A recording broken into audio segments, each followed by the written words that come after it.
Presiden Prabowo Subianto. Ya, terima kasih Mas. Pertama kami mohon maaf lahir batin dulu terhadap semua pemirsa Kompas. Tentunya kalau kita melihat konteks bagaimana pertemuan antara Mas Didit Edi Prasetyo dengan Ibu Mega itu terjadi di momentum Lebaran yang penuh kental dengan suasana tradisi bangsa Indonesia yang secara DNA sangat punya kegandrungan terhadap silaturahmi terutama di momentum ini.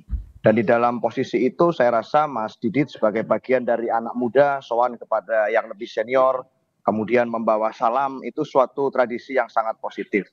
Kebetulan di kediaman Ibu Mega di Tengku Umar itu selama kurang lebih 1 jam pertemuannya berjalan dengan sangat baik. Ibu Mega bahkan meminta Mas Didit kalau perlu menambah hidangan gitu, sajian dari yang disajikan di kediaman Tengku Umar sampai 5 kali agar sama dengan simbol 5 butir Pancasila gitu. Artinya suasananya betul-betul akrab dan hangat, tidak ada pembahasan politik di sana tetapi penuh dengan suasana kekeluargaan. Nah, maka dari itu sebetulnya kalau ini disambungkan dengan peristiwa dan rangkaian-rangkaian peristiwa sebelumnya, bagaimana kami selalu mengungkapkan berulang kali bahwa hubungan pribadi antara Ibu Mega dan Pak Prabowo ini sangat baik, punya sejarah yang panjang diikat dengan Mas Seno, langsung. Kalau pertemuan saya rasa dengan sejarah dan kedekatan itu, artinya kalau bicara pertemuan itu hanya masalah teknis, tinggal menunggu waktu, timing yang tepat, kecocokan jadwal antara beliau berdua, Bu Mega dan Pak Prabowo, maka pertemuan akan terjadi. Kita semua berharap bisa terjadi secepatnya.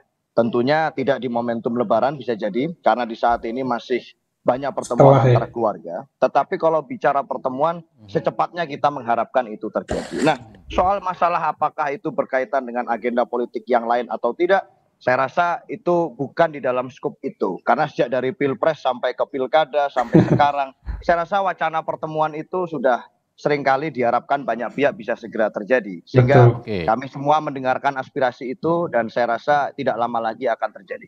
Ya, saya rasa kalau bicara Ibu Mega dari tahun ke tahun dan kemarin secara spesifik, tradisi Ibu Mega adalah berlebaran bersama keluarga di rumah dengan sanak saudara dan kerabat-kerabat dekat. Dan itu kemarin tampak betapa keakrabannya terjalin. Jadi memang itu karena memang kebiasaan bahwa Ibu Mega berlebaran di rumah. Itu saja Mas, tidak ada makna yang lain. Sebenarnya kalau kita lihat ide tentang pertemuan kedua tokoh ini kan timbul tenggelam. Dan kalau kita runut berdasarkan waktu atau timing, itu selalu ada momentum politik yang semacam ini, mengawali munculnya isu berkaitan dengan pertemuan Ibu Mega dengan Pak Prabowo. Misalnya, sebelum Pak Prabowo dilantik sebagai presiden, Oktober 2024, kencang sekali tuh pertemuan. Dan kalau kita membacanya dari sisi itu, sebenarnya Pak Prabowo yang lebih proaktif untuk bertemu dengan Ibu Mega. Setidaknya untuk memperkuat legitimasi politik Pak Prabowo sebelum dilantik sebagai presiden. Yang kebetulan Pak Prabowo bukan capres yang diusung oleh Ibu Mega di Pilpres 2024. Kemudian ide itu tenggelam. Tetapi ketika bulan April menjelang Kongres PD Perjuangan dan ada aspirasi yang cukup kuat dari internal PD Perjuangan untuk kembali memilih Ibu Mega, muncul sekali lagi ide untuk mempertemukan kedua tokoh ini. Dan sudah ada preteksnya, mulai dari Mas Didit yang datang ke Ibu Mega.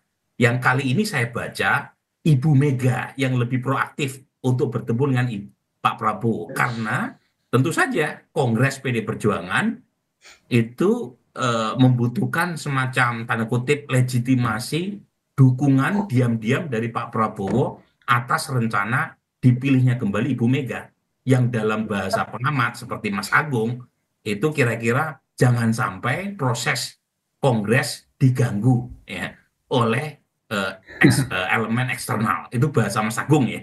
Tapi poin saya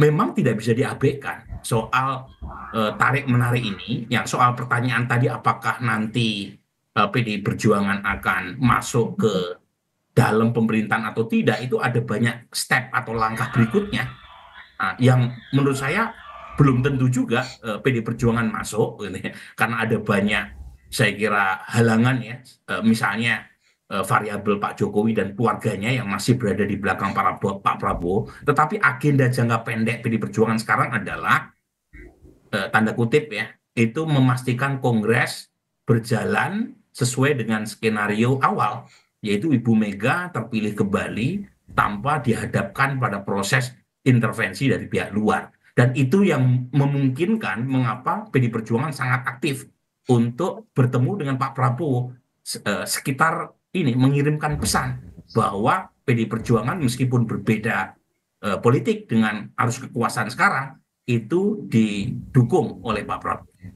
Lagi-lagi ada banyak momentum dan variabel lain yang harus dihitung, ya, termasuk ya bagaimanapun Pak Prabowo di 2024 bisa sukses memenangkan Pilpres dengan perolehan yang sangat besar, itu karena ada variabel Pak Jokowi dengan Mas Gibran yang berada di samping Pak Prabowo sebagai cawapresnya. Sementara kita tahu ya urusan PD Perjuangan dengan keluarga besar Pak Jokowi belum tuntas.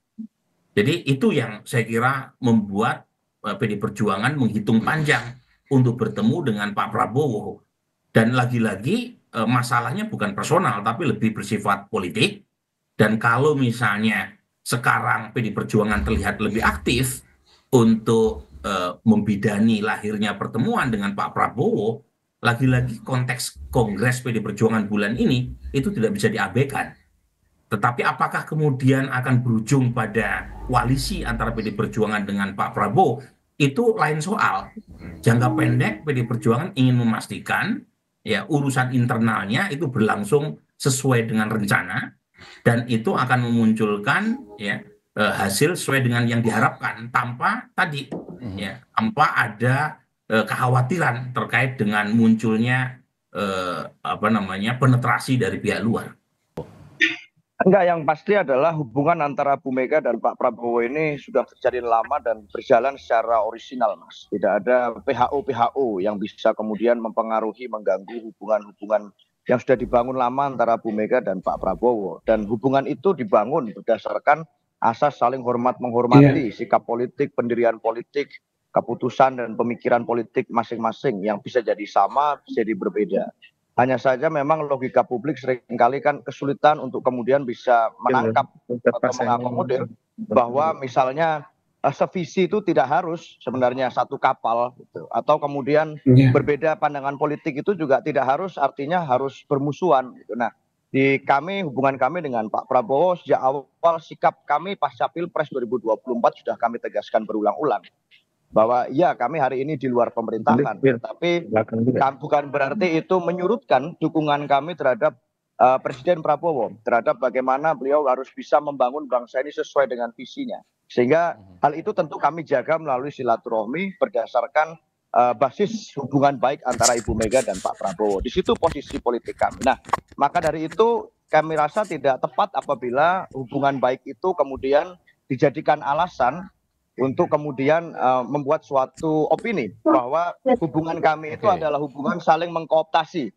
gitu satu sama lain. Tetapi tidak sebatas sebagai hubungan personal, saya rasa di dalam pendirian politik there is nothing personal di dalam proses tersebut. Itu Mas. Iya, bagus ya penjelasan daripada Seno Bagaskoro untuk mematahkan ide dari Prof. Burhan ya teman-teman ya. Prof. Burhan ini juga harus kita hargai, sosok intelektual yang sudah malang melintang lah di politik tanah air ya, memberikan pengamatan ya. Tetapi dalam hal ini ketika Prof. Burhan itu mengatakan bahwa sosok Pak Jokowi dan Gibran menjadi penghalang untuk pertemuan Pak Prabowo dan Bu Megawati, saya pikir saya lebih setuju dengan pandangan Bung Seno Bagaskoro ya teman-teman, karena kalau Pak Jokowi misalnya dan Mas Gibran menjadi penghalang, artinya relasi Pak Prabowo dan Bu Mega tidak lebih besar dari sosok yang disebutkan ya kan, artinya kalah besar. Nah, sementara sejarah panjang antara Bu Mega dan Pak Prabowo itu sudah lama ya kan. Jadi kalau dikatakan Prof. Burhan Pak Jokowi dan Mas Gibran jadi penghalang, terbukti relasi Pak Prabowo dan Bu Mega sudah lama. Artinya sebelum ada sosok Gibran ya muncul ke permukaan, demikian juga dengan Pak Jokowi, kita bisa melihat Bu Mega dan Pak Prabowo itu sudah lama bekerja sama lebih dulu gitu ya teman-teman. Jadi di sini argumentasi dari Prof. Burhan dipatahkan oleh Bung Seno Bagaskoro, dan lagi pula ya ini yang menarik dari Bung Seno ya, yang maju pemikirannya, dukung mendukung itu tidak mesti satu perahu Ya artinya ini persepsi yang sudah diterima secara umum ya oleh publik tuh kalau mendukung tuh harus seperahu, atau juga kadang-kadang kalau mengkritik Pak Prabowo pasti pendukung Anies, pasti pendukung Ganjar. Nah, ini sebenarnya sesuatu yang sudah diterima secara umum tetapi harus dikoreksi karena salah ya. Hanya karena mengkritik bukan berarti itu pendukung si A atau si B. Bukan berarti pendukung Anies atau Ganjar. Ya, semua kembali menjadi rakyat dan yang menang menjadi presiden. Artinya pendukung siapapun kalau ada kebijakan yang salah kita kritik. Nah, ini saya pikir sikap yang diambil oleh PDIP ya, tidak melihat seperahu atau tidak, tetapi mereka memposisikan diri ya kembali kepada apa ya, rekan-rekan kerja ya, mitra yang konstruktif ya kalau bahasa mereka saya pernah dengar. Jadi di situ bisa mengkritik, bisa mendukung, tergantung bagaimana kebijakannya. Ya, itu ya saya simpulkan daripada Seno Bagaskoro sangat baik. Kalau menurut teman-teman bagaimana, coba tulis di kolom komentar. Jangan lupa di like videonya, di subscribe channel ini agar terus berkembang. Sampai jumpa di video saya selanjutnya.